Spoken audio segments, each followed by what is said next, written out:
Assalamualaikum dan salam sejahtera. Anda bersama saya Nina Rozman dan ini Pantau Belanjawan. Seperti biasa, jam ini kami akan bawakan pelbagai perkembangan iaitu sudut pandangan, idea serta cadangan oleh ahli pada jemputan mengenai perancangan semasa perbelanjaan dan pengurusan bajet kerajaan termasuk juga dengan perancangan kehadapan. Dan episod kali ini untuk kita beri tumpuan kepada program Artificial Intelligence AI untuk rakyat yang telah dilancarkan oleh Perdana Menteri Datuk Seri Anwar Ibrahim yang bertujuan untuk meningkatkan pengetahuan asas rakyat Malaysia mengenai kecerdasan buatan.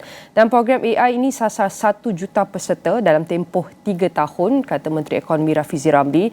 Dan dalam episod kali ini kita nak teliti persediaan Malaysia terhadap AI serta bagaimana usaha dan setiap program yang dilaksanakan dapat meningkatkan lagi literasi digital dalam kalangan rakyat Malaysia. Apakah lagi komponen penting yang perlu digariskan lagi bergerak ke hadapan, dan sudah bersedia dalam Thailand untuk bantu kita fahami antara cabaran dan peluang dalam pendidikan AI adalah Dr. Uswah Khairuddin, merupakan ahli Pusat Kecemerlangan Kecerdasan Buatan dan Robotik.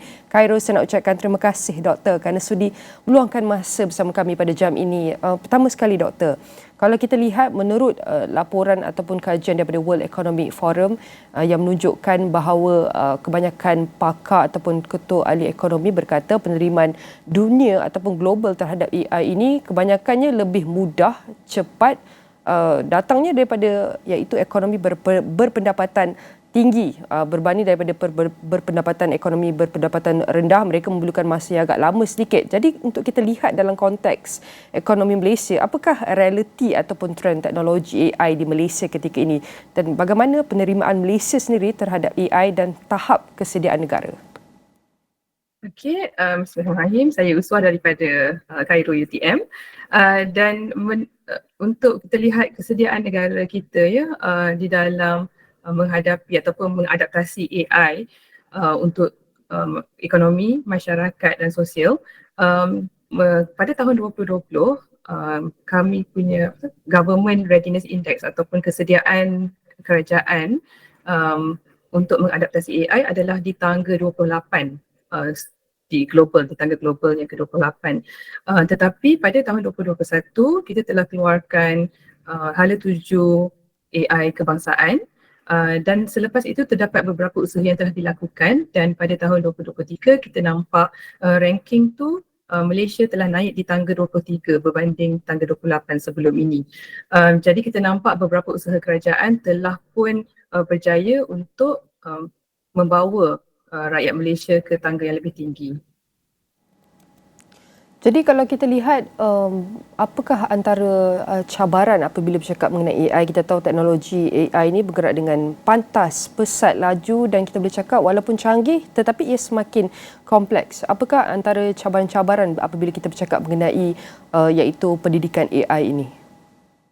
Ya, so kami di universiti, kami terlibat dengan pembangunan bakat AI dan masalah AI ni bila kita nak mengadaptasi AI, kita tahu orang yang membuat algoritma tu adalah orang yang pandai membuat programming ataupun coding bahasa komputer.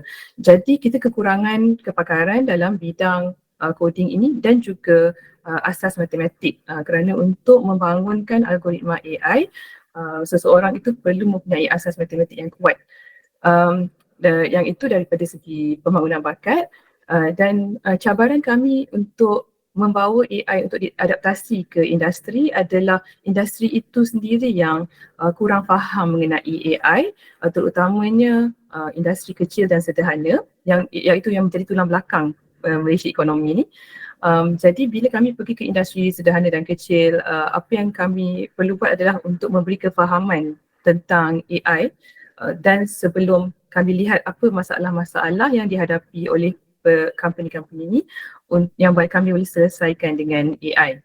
Bukan kerana tak semua benda boleh diselesaikan dengan AI, dan AI ini bukannya magic ya. Kita perlukan data yang berkualiti dan juga bakat yang bagus untuk membangunkan program AI. Dan kita tahu apabila bercakap mengenai AI ataupun sektor atau industri AI ini, ada yang berpandangan ini akan mengganti pekerjaan-pekerjaan ataupun pekerjaan tradisional sedia ada, tetapi realitinya ia adalah akan meninggalkan iaitu sekumpulan-sekumpulan rakyat atau masyarakat ini yang tidak adaptasi kepada penggunaan teknologi atau digital ni.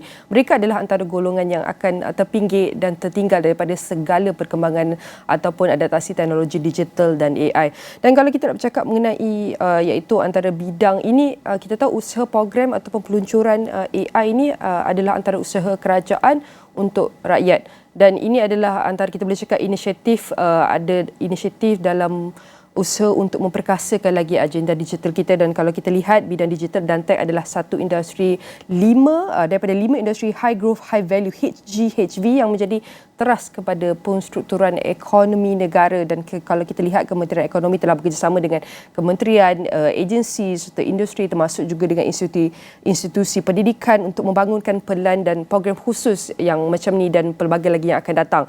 Jadi Doktor, bagaimana kerajaan dapat mengimbangi daripada setiap pelaksanaan usaha inisiatif ini dalam keperluan untuk inovasi dan pertumbuhan dalam sektor digital dan juga teknologi dengan kebimbangan kawal selia yang berpotensi, untuk kita simbangkan kedua-dua ini agar kita dapat memastikan pembangunan yang beretika dan bertanggungjawab bergerak ke hadapan untuk industri AI. Okey, jadi kat sini ada beberapa aspek lah yang kita boleh lihat. Yang pertama sekali, semalam ada majlis peluncuran AI untuk rakyat. Jadi peluncuran AI untuk rakyat ni bertujuan untuk memberi kefahaman kepada publik, rakyat amnya, apa itu AI dan bagaimana AI itu digunakan dalam aplikasi dan apa salah faham yang selalu berlaku tentang AI. Jadi saya sangat berterima kasih dengan usaha kerajaan dan juga Intel dan My Digital untuk membangunkan this basic training AI untuk rakyat. Okay, yang kedua, usaha kita untuk supaya industri tidak takut untuk mengadaptasi AI ni. Sebab AI ni memang dia akan mengubah ekosistem pekerjaan itu sendiri. Dia akan menjumutkan pekerjaan-pekerjaan yang automatik, yang boleh diotomatikkan, tetapi dia akan meningkatkan banyak lagi peluang pekerjaan yang lebih untuk yang lebih tinggi, high skill job. Okay? Jadi untuk kepada pakar-pakar yang berpendidikan tinggi, mereka sebenarnya mempunyai lebih banyak pekerjaan dengan adanya AI. Macam bila kita lihat pada masa dahulu, semasa sektor IT berkembang, dan selepas itu kita lihat semua syarikat-syarikat mempunyai jabatan IT mereka sendiri, dan kami jangkakan di masa akan datang syarikat-syarikat juga mempunyai jabatan AI mereka sendiri yang boleh menyelesaikan masalah tersebut dari dalam. Jadi bagaimana inisiatif ini juga dapat memastikan keterangkuman inklusiviti, sama ada ia akan penuhi pelbagai kumpulan iaitu demografi dan latar belakang sosioekonomi? So itu adalah satu cabaran, terutamanya jurang pendidikan dan jurang kawasan juga, di luar bandar, di dalam bandar. Jadi usaha yang AI untuk rakyat itu diharapkan dapat mencapai kawasan-kawasan luar bandar dan juga rakyat-rakyat yang bukannya berada di institusi pendidikan untuk mempelajari apa itu AI. Jadi AI ni kita ada developer lah, pembangun aplikasi AI, dan kita ada juga pengguna AI. Dan seperti yang kita lihat sekarang di media sosial, for example, ada pengguna, ada yang menggunakan media sosial sebagai tempat berbisnes. Okay, jadi AI ini juga begitu. Ada yang boleh mengaplikasikan AI untuk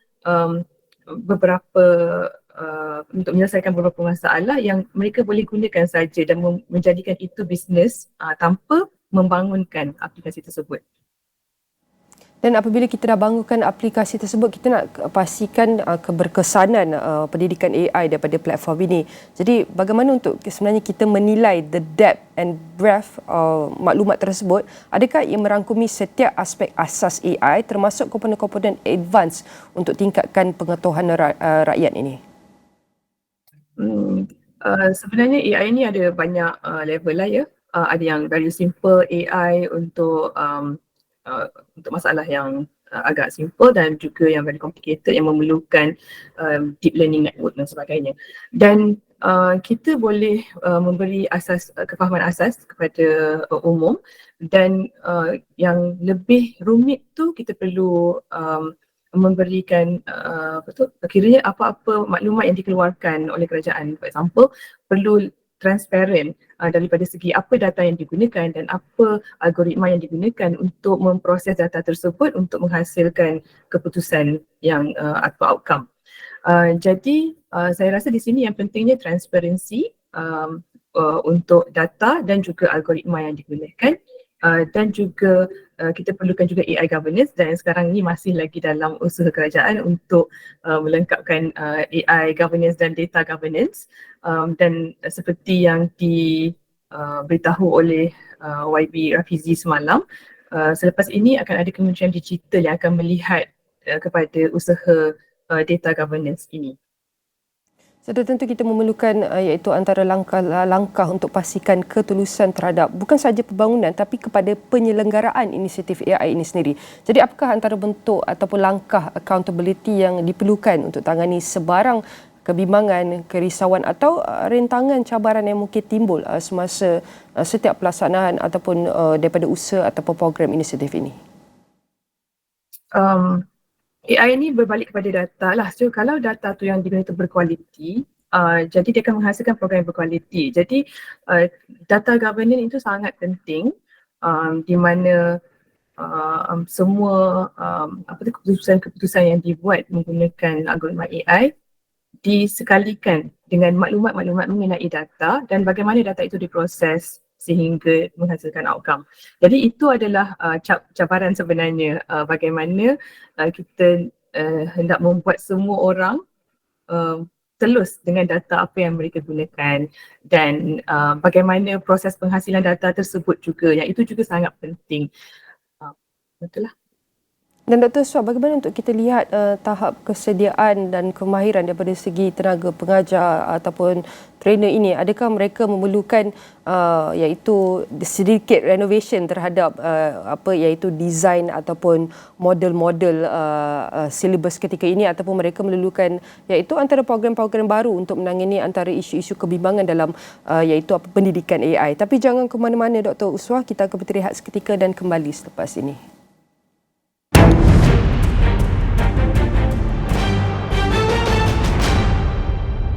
Bertemu kembali dalam Pantau Belanjawan dan kita akan teruskan dengan topik perbincangan kita pada jam ini, iaitu mengenai cabaran dan peluang yang dapat kita saksikan dalam pendidikan AI bergerak ke hadapan. Apakah antara perkara yang menjadi halangan dan apakah iaitu antara peluang yang boleh kita teroka dalam memperkasakan lagi iaitu pendidikan ataupun sektor dan industri AI ini sendiri. Dan kita masih lagi bersama tetamu kita iaitu Dr. Uswah Khairuddin, merupakan ahli Pusat Kecemerlangan Kecerdasan Buatan dan Robotik.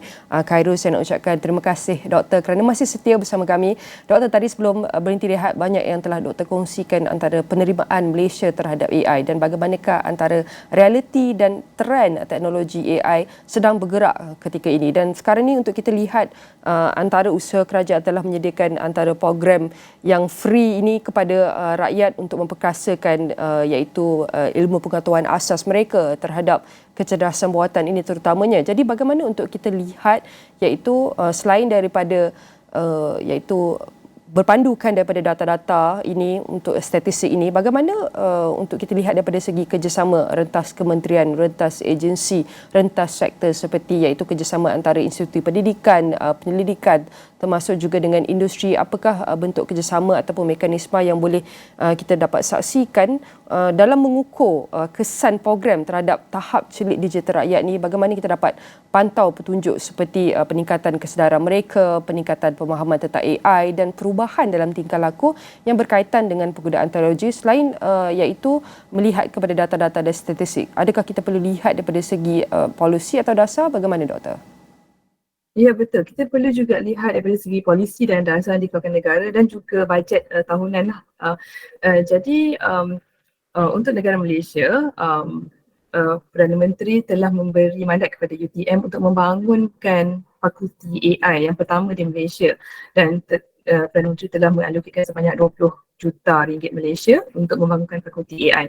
Dan di fakulti AI ini kami akan mula menerima pelajar prasiswazah pada bulan September ini. Dan sebenarnya ini bukan usaha pertama mengenalkan AI dalam pendidikan. Sebelum ini juga kami memang mempunyai um, program-program prasiswazah di bawah Artificial Intelligence, tapi di bawah sains komputer. Jadi kali ini kita nak membangunkan program yang lebih khusus kepada pembangunan algoritma, dan ini adalah program prasiswazah yang baru in Artificial Intelligence. Okay. Dan saya di Center for Artificial Intelligence and Robotics UTM, kami sebenarnya telah terlibat dengan pembangunan bakat sejak dulu lagi. Dan pembangunan bakat ini lebih terfokus kepada pelajar pasca siswazah, Masters dan PhD. Dan kami juga terlibat dalam program pembangunan bakat di industri, program upskilling. Dan industri-industri boleh mengambil peluang untuk mendapat training ataupun latihan daripada pakar-pakar AI di UTM melalui program di bawah HRDC. So HRDC adalah Human Resource di bawah Pembangunan Sumber Manusia. Mereka mempunyai dana untuk meningkatkan bakat pekerja. Jadi semua syarikat-syarikat yang berdaftar dengan HRDC boleh melantik kami sebagai pelatih ataupun trainer dan menjalankan training yang basic untuk pengenalan AI ataupun yang pertengahan, iaitu pengaplikasian AI, dan juga yang advance, iaitu di dalam pembangunan AI itu sendiri. Jadi industri memang boleh mengambil peluang dan mengadaptasi AI dengan lebih cepat daripada segi pembangunan bakat lah. Memang dah ada inisiatif kerajaan untuk memberi dana dari segi itu. Baik, seperti yang Dr. Suar kongsikan bahawa antara kerjasama industri dalam usaha mereka untuk mengambil peluang dalam meningkatkan kemahiran ini. Jadi bagaimana pula daripada pihak industri sendiri? Apakah kita boleh cakap saranan agar mereka dapat menyediakan kriteria ataupun benchmark terhadap skill-skill ataupun kemahiran yang diperlukan dalam pasaran kerja ini? Kerana kita tahu industri ini adalah tempat mereka implement setiap teori-teori ataupun pendidikan ini. Jadi apa yang diperlukan untuk beri sokongan kepada mereka agar mereka dapat sediakan kriteria yang sesuai yang menjadi dapat tawaran yang banyak dalam pasaran pekerjaan? Okay, jadi kami lihat industri-industri yang besar ataupun MNC memang tiada masalah untuk pengadaptasian AI ni. Tetapi syarikat-syarikat yang sederhana dan kecil, mereka masih lagi ragu-ragu untuk mengambil langkah seterusnya untuk mengambil staf yang mempunyai bakat AI. Dan mereka juga tak pasti apa masalah yang boleh diselesaikan dengan AI. Jadi saya sarankan untuk syarikat-syarikat sederhana dan kecil ini jangan segan untuk berjumpa dengan pakar-pakar AI ataupun universiti untuk bekerjasama. Biasanya kami akan adakan sesi brainstorming untuk lihat senaraikan semua masalah-masalah yang dihadapi oleh industri, dan kami akan lihat butir-butir untuk setiap satu masalah mana yang sesuai dibetulkan ataupun diatasi oleh AI dan mana yang tak boleh, kerana AI ni bukannya magic seperti yang saya kata tadi. So ada certain masalah yang memang boleh diselesaikan dengan AI dan ada yang tak boleh. Jadi industri perlu lebih proaktif untuk berbincang dengan pihak universiti ataupun pakar-pakar AI di luar sana. Dan kita tahu iaitu AI untuk sebahagian negara-negara maju mereka sudah lama bertapak, dan untuk negara-negara yang membangun ini mungkin di fasa awal daripada segi perancangan dan juga pelaksanaan. Dan kita dah tahu AI ini sudah ada dalam market, tetapi apa yang menjadi kebimbangan ataupun kerisauan masyarakat rakyat ini sendiri adalah mereka tidak pasti bagaimanakah keselamatan daripada segi privacy semua. Jadi daripada segi privacy dan juga iaitu keselamatan data pengguna, apa lagi komponen ataupun aspek kritikal yang perlu kita teliti daripada segi keselamatan? Yang data pengguna lah yang biasanya, tapi kita akan pastikan semua teknologi yang dibangun oleh AI ini di-govern ataupun ada AI governance. Di sini lah masuknya yang cyber security and then data governance, dan juga model itu sendiri untuk memastikan apa yang dikeluarkan itu adalah benda yang betul. Okay. Jadi kalau ada ketulusan, rakyat tak akan takut.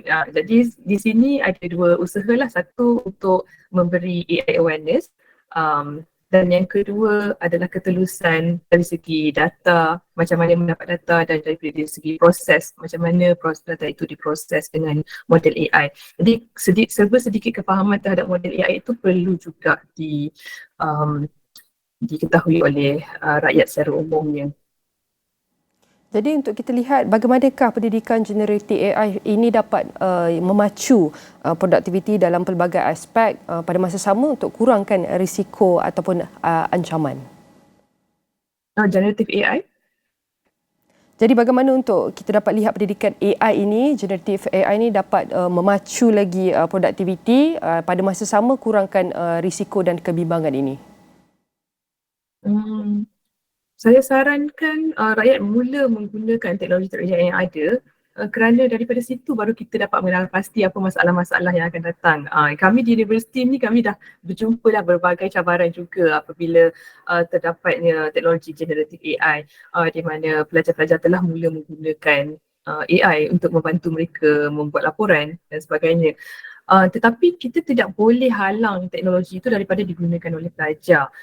Jadi kita kena cari jalan di mana teknologi itu membantu pelajar untuk menghasilkan output yang lebih baik tanpa menjejaskan cara kognitif pelajar itu berkembang ataupun cara berfikir pelajar itu. Dan cabaran-cabaran ini sebenarnya memang dilihat oleh kerajaan juga, bukan daripada segi pendidikan saja. Bagaimana nak memastikan sesuatu perkara itu tidak di generate oleh AI dari segi, for example, cyber security, dari segi video recording, adakah video itu betul ataupun salah. Jadi AI boleh membantu mempercepatkan pelbagai proses, tetapi untuk memastikan proses itu betul dan output itu betul, itu memerlukan kepakaran lah untuk memeriksa dengan lebih lanjut. Baik, seperti kita tahu program peluncuran program AI ini adalah adalah ruang untuk kita saksikan iaitu peluang kerjasama antara institusi pendidikan dan juga industri.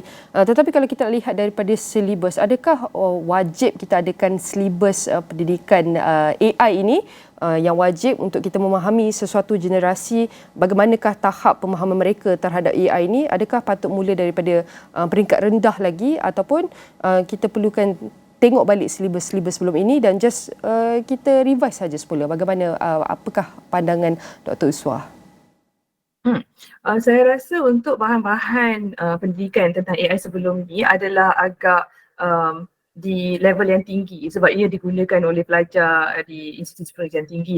Tetapi sekarang ni terdapat banyak bahan-bahan yang mudah, dan sebenarnya AI untuk rakyat yang dilancarkan semalam itu adalah satu training modul yang sangat mudah dan senang dipahami oleh umum. Jadi saya memang sarankan semua orang daripada pelbagai lapisan masyarakat untuk pergi ke website AI untuk rakyat itu dan pergi mengikuti kursus 4 jam yang diberikan. Dan saya sarankan ibu bapa boleh menjalankan program itu bersama anak-anak supaya anak-anak telah boleh mula aware apa tu AI dan bagaimana penggunaannya. Jadi untuk kita lihat iaitu usaha kerajaan semasa kalau seperti NETR iaitu RMK ke-12 ini, adakah ini antara perancangan-perancangan domestik dapat macu lagi ataupun melonjakkan lagi AI ini? Ya betul. So macam usaha untuk membangunkan AI ini telah diletakkan dalam hala 7 AI kebangsaan 2021 dan saya lihat bajet-bajet untuk membangunkan ataupun mengadaptasi AI ini telah disalurkan kepada kementerian-kementerian yang sepatutnya. Contohnya pembangunan bakat telah diletakkan di bawah Kementerian Sumber Manusia dan juga di bawah Kementerian Pendidikan Tinggi dan juga Kementerian Pendidikan Malaysia. So untuk sekolah rendah, sekolah menengah dan juga universiti. Dan yang paling terbaru adalah bajet untuk fakulti AI lah. Jadi itu adalah salah satu usaha kerajaan untuk membangunkan ataupun mempercepatkan adaptasi AI ni di Malaysia. Dr. Usman, mungkin soalan terakhir saya berbakikan 2 minit lagi. Mungkin boleh kongsikan antara aspirasi, harapan dan hala tuju untuk pendidikan AI ini bergerak ke hadapan. Okey, harapan kami di Cairo sebenarnya kami ingin sangat melihat semua industri agar lebih terbuka daripada segi data sharing. Itu perkongsian data. Kerana AI ini akan lebih bagus jika dilatih dengan data-data yang berkualiti. Jadi kalau industri-industri tidak tidak segan ataupun tak mahu berkongsi data, jadi kita akan menghasilkan AI algoritma tidak berapa baik lah. Jadi kalau ada perkongsian data dan juga perkongsian data between kementerian, itu akan membuat peluang adaptasi AI ini lebih besar dan lebih cepat. Baik, ini adalah antara aspek-aspek kritikal yang telah dikongsikan oleh Dr. Uswa yang perlu terus diberi penekanan bergerak ke hadapan dan kita sebaik mungkin harus cuba memahami setiap cabaran, peluang dan kesan daripada iaitu keseluruhan inisiatif pendidikan AI ini terhadap peningkatan celik digital di Malaysia terutama. Sekali lagi saya nak ucapkan terima kasih kepada Dr. Uswah Khairuddin, merupakan ahli Pusat Kecemerlangan Kecerdasan Buatan dan Robotik Cairo, dan semua perbincangan ini akan kami rangkumkan dalam astroawani.com dan semua platform digital Astro Awani. Sekian saja Pantau Belanjawan pada kali ini. Saya Nina Rozman. Salam hormat.